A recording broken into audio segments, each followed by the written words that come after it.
Ni hasa haya mashindano haya tumeyarejesha tena kwa sababu yalikuwepo mwanzo kwa kudumisha muungano wetu wa Jamhuri ya Muungano wa Tanzania.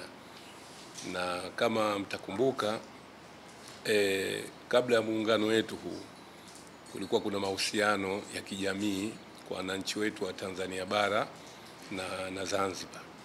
Na kama tutakumbuka kwamba tuna mahusiano ya karibu baina ya watu wa bara na watu wa Zanzibar, hasa katika masuala ya michezo.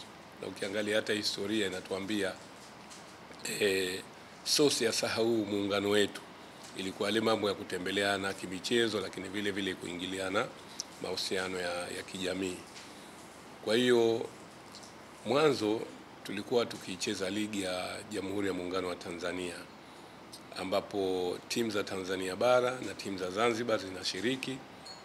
Timu za bara zinakuja hapa Zanzibar na timu za Zanzibar zinakwenda Tanzania bara kucheza na zile timu za Tanzania bara.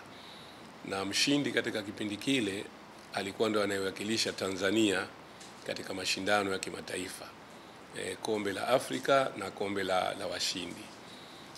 Kutokana na harakati mbalimbali, baadaye kukaja kuwa na mabadiliko kwamba Zanzibar ikaamua sasa wao wenyewe kushiriki katika mashindano ya kimataifa. Kwa maana hiyo lile kombe la muungano likasita pale. Kwa hiyo ikawa timu za Tanzania bara zinashiriki katika ligi ya Tanzania bara na timu za Zanzibar zinashiriki katika ligi ya Zanzibar kama ilivyo hivi sasa.